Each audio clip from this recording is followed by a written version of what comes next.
Hello. അപ്പോൾ ഇന്ന് ഞാൻ കാണിക്കാൻ പോകുന്നത് എങ്ങനെയാണ് നല്ല ക്രീമി ആയിട്ടുള്ള കേർഡ് റൈസ് ഉണ്ടാക്കിയെടുക്കുന്നതെന്നാണ്. ഇത് വളരെ എളുപ്പമാണ് ഉണ്ടാക്കാൻ. ഒരു കംഫർട്ട് ഫുഡായിട്ട് നമുക്ക് കഴിക്കാം. ഈ പോമഗ്രാനറ്റ് ഒന്നും ഇടണം നിർബന്ധമൊന്നുമില്ല കേട്ടോ, ഓപ്ഷണലാണ്. അപ്പോൾ നമുക്ക് എങ്ങനെ ഉണ്ടാക്കുന്നത് നോക്കാം. ഞാനിവിടെ 2 കപ്പ് കുക്ക് ചെയ്തിട്ടുള്ള ബസ്മതി റൈസാണ് എടുത്തിരിക്കുന്നത്. നിങ്ങൾക്ക് പൊന്നിയരിയോ സോനാ മസൂരി റൈസോ എന്ത് വേണേലും എടുക്കാം. അതിനകത്തേക്ക് 2 കപ്പ് തൈരും ആവശ്യത്തിന് ഉപ്പും കൂടെ ചേർത്ത് നന്നായി ഇളക്കി യോജിപ്പിക്കാം. ഇനി ഇതൊന്ന് ഇതിൻ്റെ കൺസിസ്റ്റൻസി ഒന്ന് അഡ്ജസ്റ്റ് ചെയ്യാൻ വേണ്ടി നമുക്ക് വേണമെങ്കിൽ കൂടുതൽ തൈര് ചേർക്കാം, പക്ഷെ ഞാനിവിടെ പാലാണ് ചേർക്കുന്നത്. ഇനി നമുക്ക് ഇതിനുള്ള താളിച്ചൊഴിക്കാനുള്ളത് എങ്ങനെയാണ് ഉണ്ടാക്കുന്നത് നോക്കാം.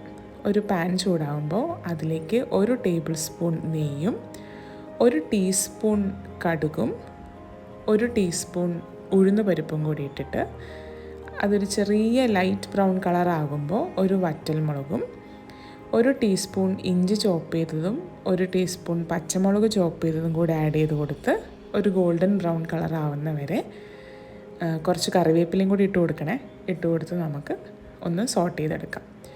ഉഴുന്ന് പരിപ്പെല്ലാം ഒരു ഗോൾഡൻ ബ്രൗൺ കളറായി കഴിയുമ്പോൾ അതിലേക്ക് നമുക്ക് ആവശ്യമുണ്ടെങ്കിൽ മാത്രം, എനിക്കിതിൻ്റെ ഫ്ലേവർ ഇഷ്ടമാണ്, അതുകൊണ്ട് ഞാനൊരു 2 നുള്ള് കായത്തിൻ്റെ പൊടി ഇടുന്നുണ്ട്. അതോടെ ഇട്ട് എല്ലാം ഒന്ന് ഇളക്കി യോജിപ്പിച്ചതിന് ശേഷം നമുക്ക് തീ ഓഫ് ചെയ്യാം. കായത്തിൻ്റെ പൊടി ഇടുമ്പോൾ തീ ലോ ഫ്ലെയിമിലാക്കാൻ മറക്കല്ലേ. ഇനി നമുക്ക് ഇപ്പോൾ നമ്മൾ ഉണ്ടാക്കിയെടുത്ത ഈ കടുക് പൊട്ടിച്ചത് നമ്മൾ നേരത്തെ പ്രിപ്പയർ ചെയ്ത് വെച്ച ചോറും തൈരും കൂടെ നമ്മൾ മിക്സ് ചെയ്ത് വെച്ചതിനകത്തോട്ട് ആഡ് ചെയ്ത് കൊടുക്കാം. ഇനി ഇതെല്ലാം കൂടെ കൂട്ടി യോജിപ്പിച്ച്, ഇത്രയും മതി. നെയ്യിന് പകരം നല്ലെണ്ണ യൂസ് ചെയ്യാം, പക്ഷെ ഞാനിവിടെ നെയ്യാണ് യൂസ് ചെയ്തിട്ടുള്ളത്. ഇനി നമുക്കിതിലേക്ക് കുറച്ച് കുറച്ച് മല്ലിയിലയും പിന്നെ വേണമെങ്കിൽ കുറച്ച് പോമഗ്രാനറ്റും ഒക്കെ ആഡ് ചെയ്ത് കൊടുക്കാം. ഇതൊക്കെ ഓപ്ഷണലാണ്. പോമഗ്രാനറ്റ്, മല്ലിയില, നമ്മുടെ കായത്തിൻ്റെ പൊടി, ഇതെല്ലാം ഓപ്ഷണലാണ് കേട്ടോ. നിങ്ങൾക്ക് ഇഷ്ടമുണ്ടെങ്കിൽ മാത്രം ആഡ് ചെയ്ത് കൊടുത്താൽ മതി. എനിക്കത് അതിൻ്റെ ഒരു ക്രഞ്ചിനെസ് ഇഷ്ടമായതുകൊണ്ട് ഞാൻ ഇട്ട് കൊടുക്കുന്നു എന്നേ ഉള്ളൂ. അപ്പോൾ എന്ത് എളുപ്പം റെഡിയായല്ലേ നമ്മുടെ കേർഡ് റൈസ്. ഇനി നമുക്കിതൊരു സെർവിങ് ബോളിലേക്ക് മാറ്റി ചെറുതായിട്ട് ചൂടൊന്ന് ആറി കഴിയുമ്പോൾ കഴിക്കാം.